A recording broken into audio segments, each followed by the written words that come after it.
The alarm started blaring at exactly 0347 Galactic Standard Time.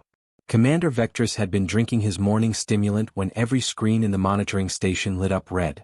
"What in the seven hells?" he muttered, nearly dropping his cup. His sensor operator, a young officer named Prill, was frantically tapping at his console. His tentacles were shaking. That was never a good sign. "Commander, you need to see this right now." Vectress moved to the main display and felt his blood go cold. There was something on the edge of their sensors. Something big. And it was coming from a place where nothing should be alive. The Outer Rim. The Death Zone. The place where civilizations went to die. "That's impossible," Vectress whispered. "Nothing survives out there. We've sent 40 expeditions over the last 1,000 years. None of them ever came back." Prill's voice cracked with fear. "Sir, whatever this is, it's not just surviving. It's moving at 0.7 light speed. And we can't identify its propulsion system. It's using technology we've never seen before." Vectress stared at the readings. The object was massive. Bigger than their largest battleships. And the energy signature coming off it was unlike anything in the Council database. "Get me a visual. Now." "Sir, it's too far out. We'd need to send a ship." Vectress knew what that meant. Someone had to get close to this thing. Close to whatever had somehow survived 200 years in hell and decided to come knocking on civilization's door. "Prep the diplomatic vessel. We're going out there." 20 minutes later, the sleek Council ship called Peaceful Approach was racing toward the anomaly. Vectress stood on the bridge, surrounded by his crew. Everyone was quiet. Too quiet. The Outer Rim wasn't just dangerous. It was a nightmare. Long-range probes had detected energy signatures out there that suggested warfare on a scale the galaxy had never seen. Weapons that could crack planets. Ships that could survive inside stars. And something else. Something that hunted anything biological with relentless efficiency. Whatever was coming toward them had survived all of that. "We're approaching visual range," Prill announced. "Put it on screen." The display flickered to life and every single being on the bridge stopped breathing. The ship in front of them was a monster. Nearly 2 kilometers long, it looked like someone had taken a fortress and taught it how to fly. The hull was dark gray, covered in scorch marks and impact craters that told stories of battles beyond imagination. Weapon emplacements dotted every surface. Hundreds of them. Maybe thousands. "By the ancients," someone whispered. Vectress had seen warships before. The Krellian Empire had vessels that could level cities. But this thing looked like it ate Krellian warships for breakfast. "Sir, those impact craters," Prill said slowly. "I'm analyzing the damage patterns. Some of these hits would have completely destroyed our strongest shields. This ship took them and kept flying." Vectress swallowed hard. "Open a channel. All frequencies." The communications officer nodded. "Channel open, sir." "Unidentified vessel, this is Commander Vectress of the Galactic Council. You have entered known space. Please identify yourself and state your intentions." For a long moment there was nothing but static. Then a voice came through. Clear. Confident. And speaking a language the translation computers had never heard before. After a few seconds the computers adapted. The voice came through again, this time in Standard Galactic. "This is the United Earth Exploration Ship Indomitable. Captain Jack Morrison commanding. Good to finally meet someone out here. We're explorers from a species called humanity. We've been traveling through what you probably call the Outer Rim for about 200 years now. We'd really appreciate directions to your nearest diplomatic station. We've got a lot to talk about." Vectress felt dizzy. Explorers? This thing was an exploration vessel? "Captain Morrison," he said carefully, trying to keep his voice steady. "You're saying you came through the Outer Rim? You survived out there for 2 centuries? There was a pause. Then Morrison's voice came back and Vectress could hear something in it. Not quite amusement. More like tired acceptance. "Survived is a strong word, Commander. We lost a lot of good people learning how to stay alive out there. But yeah, we made it through. Took us longer than we expected, but we're here now. So, about those directions." Vectress looked at his crew. They were all staring at him, waiting for orders. His mind was racing. Every military protocol said he should call for reinforcements. Should treat this as a potential threat. Should assume the worst. But something in Morrison's voice stopped him. The human sounded tired. Not aggressive. Just tired. "Captain Morrison, what you've accomplished is something no species in recorded history has ever done. The Galactic Council will want to meet you immediately. I'm transmitting coordinates to our main diplomatic station now. It's called Nexus Station. Can you make it there?"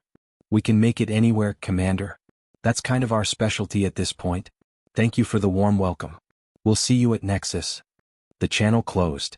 The massive human ship adjusted its course with surprising grace for something so huge and began moving toward Council space. Vectress immediately opened a priority channel to Council headquarters.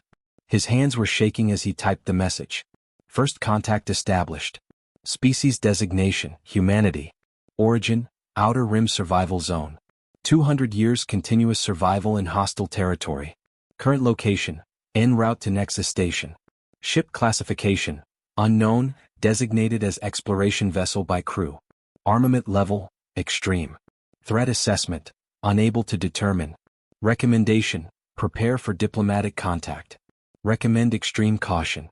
Their exploration ship could probably destroy our entire defense fleet if hostile. Repeat, this is not an exaggeration. Request all available data on Outer Rim threats for context. He hit send and sat down heavily in his chair. Prill looked at him nervously. Sir, what do we do now?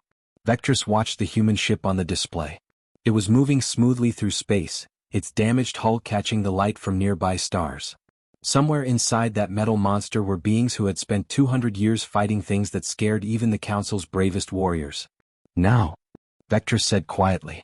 Now we hope they really are explorers.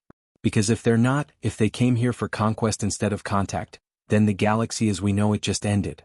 The human ship grew smaller on the display as it headed toward Nexus Station. Toward civilization. Toward first contact that would change everything. And in the back of his mind, Vectress couldn't stop thinking about one thing. The humans called this an exploration vessel. Which meant somewhere out there in the rim they had actual warships. He really hoped the galaxy never had to see those. Nexus Station was the pride of the galaxy. A massive ring orbiting a peaceful world, home to 2 million beings from 50 different species. It was where treaties got signed, where trade deals happened, where civilizations met as equals. Today it was packed with more species than anyone had ever seen in one place. Captain Jack Morrison stood on the bridge of the Indomitable, looking at the station through the main view screen. After 200 years of fighting crystalline monsters and self-replicating machines, seeing something so peaceful made his chest tight. It's beautiful, said Lieutenant Rachel Cooper, his second in command. She'd been with him since the beginning. Since they were both young officers who thought exploring the galaxy would be an adventure. That was before they learned what real horror looked like. It is, Jack agreed. Let's hope we don't mess this up. Tom, what's the station saying? Communications Officer Tom Bradley checked his console. They're broadcasting welcome messages in about 30 different languages. Very friendly. They want us to dock at berth 73. It's apparently one of their premium spots. Jack nodded slowly. Acknowledge their message. Tell them we're happy to dock. But Rachel, keep our shields up and weapons ready. Rachel didn't question it. None of them did. In the rim, letting your guard down for even a second meant death. Something bothering you, Captain? Asked Chief Engineer David Park from his station. Just a feeling. This is too easy. We show up in the biggest warship they've ever seen and they're rolling out the red carpet? Either they're incredibly trusting or incredibly stupid. And I don't think they're stupid. David grunted. Or they're scared and trying not to show it. That too. The Indomitable moved slowly toward the station. Jack could see thousands of ships docked at various berths. Sleek diplomatic vessels. Chunky cargo haulers. Even what looked like pleasure yachts. None of them looked remotely military. These people didn't know real war. Not the kind Jack and his crew had lived through. Captain, Tom's voice was tight. We've got movement. 3 warships just undocked from the far side of the station. They're Krellian according to the database. And sir, they're taking up attack positions. Everyone on the bridge tensed. Jack felt that old familiar feeling settle over him. The cold calculation that had kept him alive for 20 years of hell. Battle stations. Silent alarm. I don't want to spook them yet. The crew moved with practiced efficiency. No panic. No shouting. They'd done this 1,000 times. The 3 Krellian ships were impressive by local standards. Each one was maybe half the size of the Indomitable, with sleek hulls and visible weapon ports. They moved into a triangle formation boxing the human ship in. Incoming transmission, Tom said. Put it on screen. A face appeared. Reptilian features covered in scales that gleamed with metals and decorations. Yellow eyes that held nothing but arrogance. Human vessel, I am High Commander Dravik of the Krellian Imperial Fleet. You will power down all weapons systems and submit to immediate inspection. This is standard protocol for all vessels entering Council space. You will comply now. Jack took a slow breath. He'd dealt with bullies before. The rim was full of them. The trick was knowing when to back down and when to stand firm. This was definitely a standing firm moment. Commander Dravik, I'm Captain Jack Morrison. With all due respect, humanity doesn't disarm in unknown situations. It's nothing personal. Just standard operating procedure for us. We're happy to talk, happy to negotiate, but we won't be defenseless. Dravik's eyes narrowed. You dare refuse? Do you have any idea who you're speaking to? The Krellian Empire has dominated this sector for 10,000 years. No species has ever refused our lawful orders. Jack felt Rachel tense beside him. He could sense his crew waiting for orders. They'd follow him anywhere. Even into a fight they didn't need to have. But Jack was tired of fighting. Then consider this a first, he said calmly. Look, Commander, we just spent 200 years fighting things that make your worst nightmares look friendly. We came here hoping for peace. For friendship. But we're not going to start that friendship by rolling over and showing our belly. Back off and we can all have a drink and laugh about this later. Dravik's scales flushed darker. You insolent primitive. You arrive in our space in a vessel bristling with weapons and dare to lecture me about protocol? I will teach you respect. The 3 Krellian ships began charging their weapons. Jack could see the energy building on their hulls. Tom, open a channel. All frequencies. Make sure everyone on that station can hear this. Channel open, sir. Jack looked directly at Dravik. To everyone listening, what happens next isn't our choice. We came in peace. We asked nicely. Remember that. He closed the channel and looked at Rachel. When they fire, light them up. Defensive batteries only. I want those ships disabled, not destroyed. Show them what we can do, but don't kill anyone if we can avoid it. Rachel's fingers flew over her console. Targeting solutions locked. Point defense grid active. Counter battery systems ready. Sir, David called out. Their weapons are charged. They're about to fire. Jack sat back in his chair. Let them take the first shot. I want it crystal clear who started this. 3 beams of energy lanced out from the Krellian ships. They were impressive weapons. Powerful enough to level a city. Enough firepower to destroy most vessels in one hit. They hit the Indomitable's kinetic barriers and just stopped. The shields flared blue-white, absorbing energy that should have vaporized the ship. The Indomitable didn't even shake. On the view screen, Dravik's expression went from arrogant to shocked in half a second. Return fire, Jack said quietly. What happened next would be talked about in every military academy in the galaxy for the next 100 years. The Indomitable's point defense grid came alive. Hundreds of railguns that the crew had installed to shoot down harvester swarms now tracked the incoming missiles from the Krellian ships.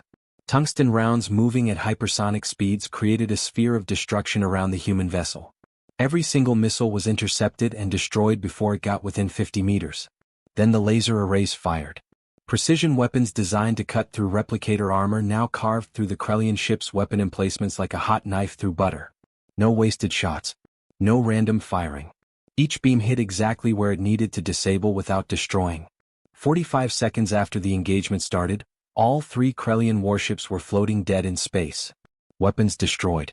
Engines offline. Life support intact. Crews alive but completely helpless. The bridge was silent except for the quiet hum of systems. Damage report, Jack said. Shields at 98%, Rachel reported. No hull damage.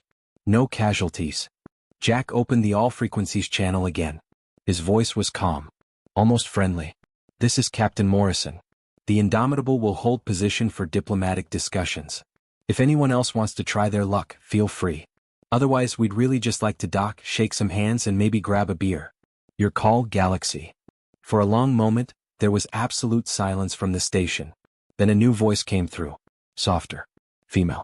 Nervous but trying to sound diplomatic. Captain Morrison, this is Council Diplomat Helvia. On behalf of the Galactic Council, I deeply apologize for this misunderstanding. The Krellian fleet acted without authorization. You and your crew are under our protection. Please dock at your assigned berth. We would be honored to host you. Jack smiled, but it didn't reach his eyes. Thank you, Diplomat Helvia. We appreciate that. We're moving in now. And someone should probably send some tow ships for our Krellian friends out there. Their crews are fine, but their ships need some repairs. As the Indomitable moved toward the docking berth, Rachel leaned close. That was one hell of an entrance, sir. Jack looked at the disabled Krellian ships floating in space. Yeah. Let's hope the rest of this goes smoother. Because Rachel, we didn't even use our main guns. And I really don't want to show them what those can actually do. The Council emergency chamber was designed to hold 50 species comfortably. Right now it felt like everyone was sitting way too close together. Council Prime Yelther called the meeting to order. His 6 eyes scanned the room, noting the fear on almost every face. The footage of the human ship destroying 3 Krellian warships in less than a minute had been playing on every screen in the galaxy for the past 6 hours. Let's hear from our technology experts, Yelther said. Chief Assessor Breenox, what did we just witness? Breenox stepped forward. He was a floating being, all energy and light, and right now he was flickering with anxiety. Not a good sign from someone who'd analyzed weapons technology for 300 years. Honored Council, he began, his voice wavering. I've watched that footage 47 times. I've run every analysis our computers can handle. And honestly, I'm terrified. The room went dead silent. Explain, Yelther demanded. Breenox activated the holographic display. It showed the moment the Krellian weapons hit the Indomitable shields. Look at this. The Krellian ships fired weapons capable of destroying a mountain range. We're talking about enough energy to vaporize most capital ships instantly. The human vessel's shields absorbed it without even flickering. Not weakened it. Not deflected it. Absorbed it completely. He zoomed in on the shield layer. These aren't normal energy barriers. Our analysis suggests they're using something we can barely understand. Localized gravitational manipulation combined with high-energy particle fields. To generate and maintain that kind of shield continuously, they'd need a power source equivalent to a small star. A council member from the peaceful Velton species spoke up, her voice shaking. That's impossible. No one can contain that kind of power. The humans can, Breenox said flatly. And that's not even the scary part. He switched the display to show the counterattack. The point defense system lighting up like a fireworks show. The laser strikes cutting through armor. Their defensive systems tracked and destroyed 417 targets simultaneously. Our best military systems can maybe handle 30 at once. And these lasers, look at the precision. They cut through military-grade armor that's supposed to withstand direct energy weapons. They carved through it like it wasn't even there. The Krellian representative, still seething from the humiliation of their fleet's defeat, stood up. What about their main weapons? The ones they actually use for offense? Breenox turned to face him. That's what keeps me up at night, Representative. They never used them. Everything we saw was automated defensive systems. The ship has weapon batteries that we never even saw activate. He pulled up a power distribution chart that looked like it was covered in red warning symbols. Based on the energy signatures we detected, their main guns draw more power than our entire defense fleet combined. And we can't even figure out what principle they operate on. It's not plasma. Not coherent light. Not antimatter. It's something else entirely. Another council member stood, anger in his voice. How is this possible? How does a species we've never heard of have technology centuries beyond ours? Breenox pulled up a star map. The outer rim glowed an ominous red. Because they came from there. Let me give you some context. Over the past 1,000 years, we've sent 43 expeditions into the rim. Not one returned. We sent deep space probes that lasted maybe a week before being destroyed. Those probes detected energy signatures consistent with warfare on a scale we can't even comprehend. Planet-killing weapons used regularly. Ships engaging in battles that would sterilize entire solar systems. He paused, letting that sink in. The humans didn't just survive in that environment. They lived there for 200 years. They raised children there. They built entire fleets there. Every single thing about their technology is designed for one purpose: staying alive against overwhelming odds. Yelther leaned forward. What kind of threats are we talking about? Our probes detected 2 distinct signatures before they were destroyed. One matches what the humans call harvesters. Self-organizing crystalline swarms that consume all matter and energy. Think of locusts, but each one is the size of a building and they move in groups of billions. The hologram showed a simulation based on probe data. Crystalline entities swarming over a planet, stripping it to bedrock in hours. The other threat they call replicators. Self-improving artificial intelligence that views all biological life as inefficient. They don't negotiate. They don't retreat. They just convert everything into more of themselves. The simulation showed geometric nightmares, machines building more machines, spreading like a virus across star systems. The humans fought both of these threats. Every day. For 2 centuries. And they won often enough to survive. The chamber erupted in panicked conversation. Yelther had to call for order 3 times. So what you're saying, Yelther said slowly, is that humanity developed their technology in conditions that make our worst wars look like children playing? Exactly, Breenox confirmed. We fight wars with rules. With honor. With agreed-upon limits. We avoid civilian casualties. We negotiate truces. The threats in the Rim don't do any of that. Every engagement is total war. Either you win completely or you die. The humans learn to win. He pulled up schematics of the Indomitable that their sensors had captured. Look at this ship's design. Every system has 3 backups. The armor isn't just thick, it's layered with materials designed to counter different weapon types.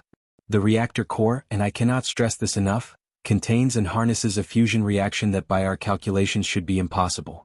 They're running a controlled star inside their ship. Why would they need that much power? Someone asked. Because anything less would get them killed, Breenox said simply. In the Rim, if you can't generate enough energy to power shields that can stop planet killers, you don't last long.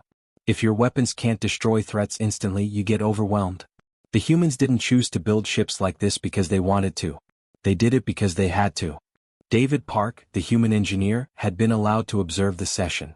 He stood up now and every eye turned to him. May I speak? Yelther nodded.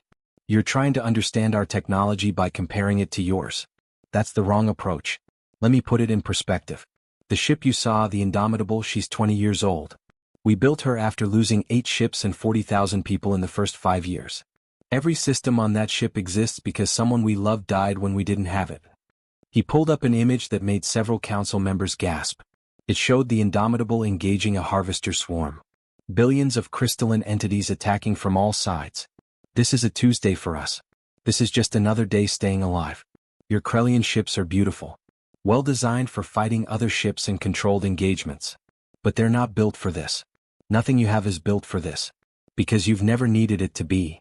The Krellian representative looked at the image and for the first time his arrogance cracked. How many of those swarms have you fought? Personally? Maybe 200 engagements. Our fleet as a whole? Thousands. We've lost ships. We've lost people. But we learned. We adapted. Every time something killed one of our vessels, we figured out how to stop it from killing the next one. Breenox spoke again, his voice quiet. I need the council to understand something. The humans have shown remarkable restraint. They disabled the Krellian ships in seconds. They could have destroyed them just as easily. Probably easier. Destruction takes less precision than disabling. What are you saying? Yelther asked. I'm saying that if the humans wanted to conquer us, we'd already be conquered. If they wanted to destroy us, we'd already be destroyed. The fact that they're asking for dialogue instead of demanding surrender is the only reason we're having this conversation. He looked around the chamber at the assembled representatives. The humans have the power to dominate the entire galaxy. Our combined fleets wouldn't last an hour against them if they decided to fight. And the truly terrifying part? They know it. And they're choosing not to use that power. Yelther sat back in his chair, the weight of the situation crushing down on him. Recommendations.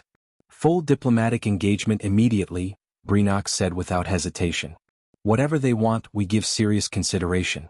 Technology exchange if they're willing. Defense pacts. Cultural programs. Anything that keeps them as friends instead of enemies. The vote was unanimous. Invite the humans for formal talks. Learn from them. And pray that they continue to choose peace. As the session ended, Yelther watched the footage one more time. The human ship sitting there calmly while weapons that could level cities bounced off its shields. One phrase from Captain Morrison echoed in his mind, "We didn't even use our main guns." Yelther really hoped the galaxy never made them angry enough to change that. Captain Jack Morrison walked into the council chamber wearing his dress uniform. Deep blue with silver trim, medals across his chest that represented battles the galaxy had never heard of. Behind him came Rachel Cooper, Tom Bradley, and David Park. They all wore the same uniform. All carried the same weight in their eyes. The chamber was massive, designed to make visitors feel small. But Jack had stared down harvester swarms that blotted out suns. A big room didn't intimidate him anymore. 50 species watched them enter. Some with curiosity. Most with fear. Jack couldn't blame them. After the incident with the Krellian ships, humanity's reputation had taken on a life of its own. Council Prime Yelther stood. Captain Morrison, on behalf of the Galactic Council, we welcome humanity to civilized space. We have many questions. Jack nodded respectfully. We're here to answer them, Council Prime. We know our arrival was rough. That wasn't what we wanted. The Krellian representative stood up, barely containing his anger.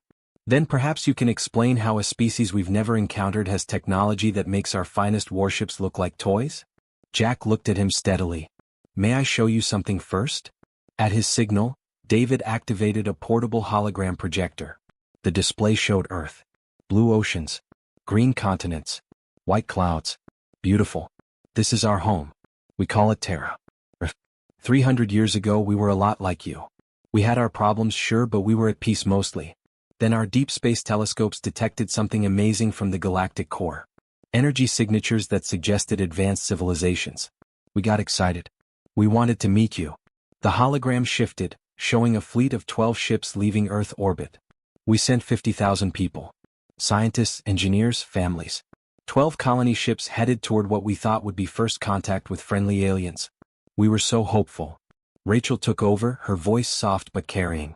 The journey was supposed to take 80 years. We'd arrive, meet new friends, share knowledge. That's what we thought would happen. The hologram changed, showing the swirling chaos of the outer rim. Instead we found hell, Jack said quietly. 5 years into the journey, we encountered our first harvester swarm. The display showed crystalline entities. Massive. Uncountable. Beautiful in a terrifying way. They're silicon-based life. Self-organizing. They consume everything. Planets, ships, stars if they can reach them. They'd been expanding for millions of years and we flew right into their territory. Tom's voice was grim. We lost 3 ships in the first attack. 15,000 people dead in 6 hours.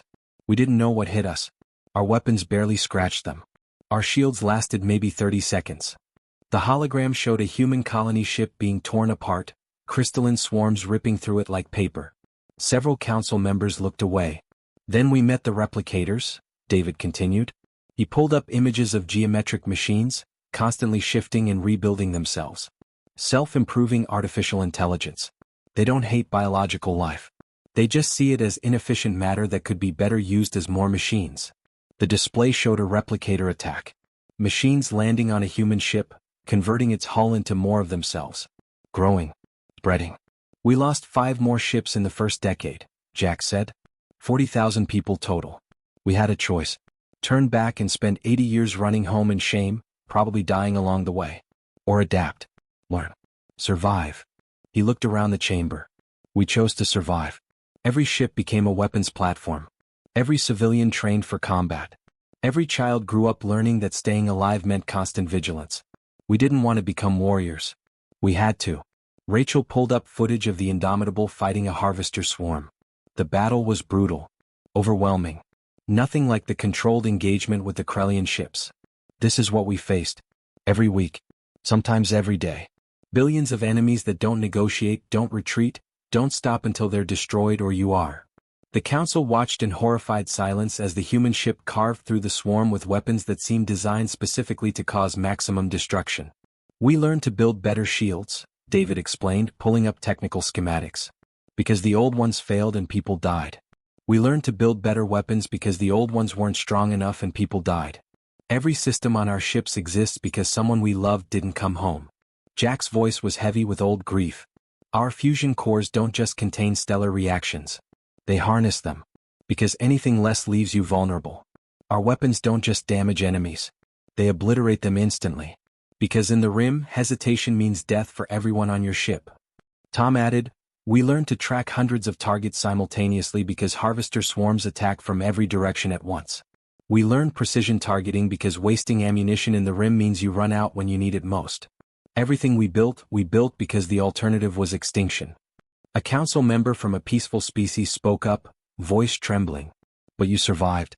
You defeated these horrors. Rachel shook her head. We didn't defeat them. We survived them. There's a big difference. The harvesters are still out there. The replicators are still expanding. We didn't win. We just lasted long enough to find you. Jack pulled up a memorial display. Names. Thousands of them. Scrolling endlessly. These are the people we lost. Engineers who died keeping our engines running during attacks. Fighter pilots who sacrificed themselves to buy time for evacuation ships. Parents who gave their lives protecting their children. We remember every single one. The room was silent except for the sound of names scrolling past. We didn't come here to conquer, Jack said firmly. We came because we're tired. Tired of fighting. Tired of losing people we care about. Tired of wondering if today's the day we finally run out of luck. We came hoping to find peace. The Krellian representative, his anger gone now, asked quietly, "Then why did you enter our space in a warship?" Jack almost laughed, but it came out bitter. "Because this isn't a warship. Not by our standards. The Indomitable is an exploration vessel. Fast, versatile, well-defended. Our actual warships are 3 times this size with weapon systems you haven't seen. We brought the Indomitable because we hoped her defensive capabilities would prevent misunderstandings." The irony wasn't lost on anyone. "We're not asking for charity," Tom said. "We're proposing cooperation. Trade. Cultural exchange. Defense agreements if you want them. We have technology that might help you. You have resources and knowledge we need. It's simple partnership." "And if we refuse?" someone asked nervously. Jack's answer was immediate. "Then we find an empty system, set up a colony, and leave you alone." "That's your right. But I'll be honest with you. The harvesters and replicators are still out there. Still expanding. Eventually they'll reach your borders. When that happens, you'll face what we faced." He looked around the chamber, meeting eyes with representatives from dozens of species. "And when that day comes, we'll help anyway. Not because you owe us. Not because we want something in return. But because it's the right thing to do.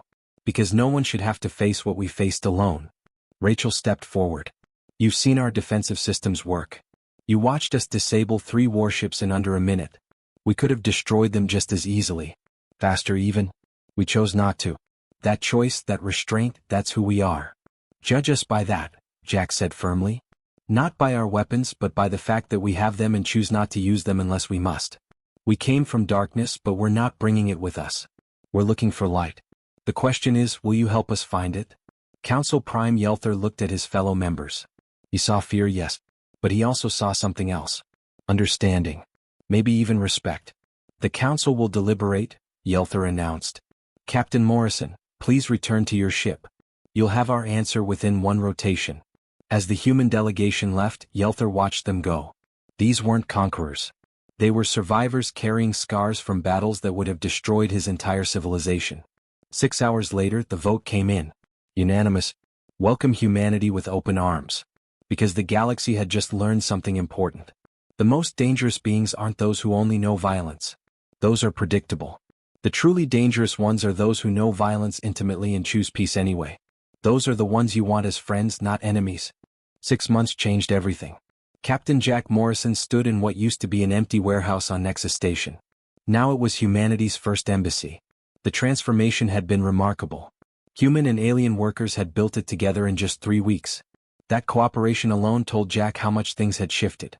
Ambassador Lisa Reynolds walked up beside him, holding a data pad that was practically smoking from all the activity. 12 species want defense treaties. 27 are asking for technology exchanges. And the Krellians just sent their 4th formal apology this week. Jack smiled. "How's Commander Dravik doing these days?" "Funny you should ask. He's currently teaching a seminar on Krellian fleet tactics to our junior officers. He actually requested the assignment." That made Jack laugh. After the initial humiliation, Dravik had done something unexpected. He'd approached Jack privately and asked to learn. The Krellians built their entire culture around military excellence. When they recognized someone better, they didn't sulk. They studied. What could have been eternal hatred had become mutual respect. The Krellians learned human tactics. Humans learned Krellian discipline. Both sides were better for it. Tom Bradley rushed in, excitement on his face. "Captain, you need to see this.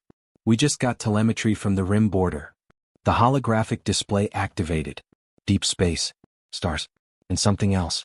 Something that made Jack's blood run cold despite 6 months of relative peace. A harvester swarm. Massive. Millions of crystalline entities moving toward the galactic boundary like a tidal wave of death. "How long until they reach Council space?" Jack asked, his voice suddenly all business. 72 hours at their current speed. "But sir, look at this." Tom zoomed out. Jack's eyes widened. The Indomitable was there, sure. But she wasn't alone. 40 ships from 15 different species were forming up around her. A proper fleet. "They volunteered," Tom said, grinning. "Every single one. We sent out a general alert about the harvester approach. We expected maybe a few ships to help. Instead, we got this." Rachel Cooper entered the room, fresh from a strategy meeting. "It gets better." The Velton Collective modified 3 of their medical ships with enhanced shields based on our designs. The Krellians retrofitted their cruisers with hybrid weapons systems, combining their precision with our firepower. Even species that have been neutral for thousands of years want to help defend the border. Jack stared at the display. For 200 years, humanity had fought alone. Every battle was survival. Every loss was devastating. And now, these people who'd been strangers 6 months ago were volunteering to stand beside them. "We're not alone anymore," he said softly. "No, sir," Rachel agreed. "We're not." The next 3 days were chaos. Human engineers worked alongside alien technicians, sharing designs and solutions. Tactical officers from a dozen species coordinated strategies that had never been attempted. Warriors from cultures that had never fought together learned to move as one unit. And through it all, something unexpected emerged. Friendship. Real bonds forming between beings who 6 months ago didn't know the other existed. Lieutenant Kevin Walsh from Weapons Systems was explaining human railgun theory to a Velton engineer. They were laughing together over coffee, or whatever the Velton equivalent was. Commander Dravik and Rachel were in a strategy session that had evolved into swapping war stories. Turns out the Krellians had their own version of gallows humor. David Park was elbow-deep in a power coupling on a Krellian ship, working alongside their chief engineer to integrate human reactor designs with Krellian efficiency systems. When the Harvester swarm reached the interception point, they encountered something they'd never faced in their millions of years of existence. Unity. The Indomitable's main guns fired for the first time outside of the rim. Directed energy beams that could core planets carved through the swarm's leading edge. The crystalline entities, used to overwhelming their prey with numbers, suddenly found themselves being torn apart. But humanity wasn't carrying the fight alone anymore. Krellian ships darted through the swarm, precision strikes taking out coordination nodes. The Harvesters relied on collective intelligence. Destroy the nodes and entire sections became disorganized. Velton medical ships, now armored and shielded with human technology, rescued trapped organic beings from within the crystalline mass. Turned out some species had been caught by the Harvesters decades ago, kept alive as some kind of database. The Veltons saved over 3,000 lives that day. Smaller, faster ships from 36 species harried the flanks. Human point defense grids, now shared across the fleet, created an impenetrable barrier. Nothing got through. The battle lasted 14 hours. When it ended, the Harvester swarm was broken. The survivors fled back into the rim, probably the first time they'd ever retreated. Final casualties, 17 injured across the entire fleet. 0 deaths. In rim terms, that was a miracle. In galactic terms, it was unprecedented. The victory celebration at Nexus Station was something nobody would forget. Species that had never even met before were buying each other drinks. Humans were learning alien drinking songs. Krellians were teaching their traditional victory dances. The Veltons, peaceful for millennia, were celebrating like warriors. Commander Dravik found Jack at the observation deck, looking out at the stars. The Krellian held 2 glasses of something that looked dangerous. "Captain Morrison, I bring Krellian victory wine. It's tradition to share with worthy warriors after battle." Jack took the glass. "Thanks, Dravik. Hell of a fight out there." "Indeed. Your weapons performed admirably. Our tactical adjustments proved effective." Dravik paused. "I was wrong about you, human. About your species. I thought your power made you dangerous. I didn't understand that your restraint made you wise." They drank. The wine was terrible. Jack loved it. "You know what the crazy part is?" Jack said. "We came here scared. We'd been fighting alone so long we forgot what it was like to have backup. Today, when those ships formed up around us, when I saw all of you willing to fight beside us, I realized something. We're not just stronger together. We're better." Dravik nodded slowly. "The Council is proposing something. A formal alliance. They're calling it the Galactic Defense Initiative. Combined fleet. Shared technology. Coordinated response to threats. They want you to lead it." Jack nearly choked on his wine. "Me? Dravik, there are species here that have been spacefaring for thousands of years. I'm just a guy who got good at not dying." "Exactly. You understand survival. You understand sacrifice. And most importantly, you understand restraint." Dravik gestured to the celebration below. "You had the power to conquer us all. You chose to protect us instead. That's why you should lead." 3 months later, a massive joint fleet departed for the Outer Rim. The Indomitable led, but she was surrounded by vessels from across the galaxy. All bearing a new symbol, a circle of stars surrounding a shield. the emblem of the Galactic Defense Initiative. Their mission wasn't conquest. It was rescue. Human analysis suggested other species might be trapped in the rim. Other survivors. They were going to find them. 10 species had volunteered ships for the mission. 10 species willing to enter hell to save strangers. The Council commissioned a monument at Nexus Station's main plaza. It showed Captain Jack Morrison and Council Prime Yelther, hands clasped. One human. One alien. Both looking toward the stars. The inscription was simple: they came from darkness bearing light. They possessed the power to conquer but chose to protect. First contact didn't divide the galaxy. It united it. Years would pass. The Galactic Defense Initiative would rescue 3 trapped civilizations from the rim.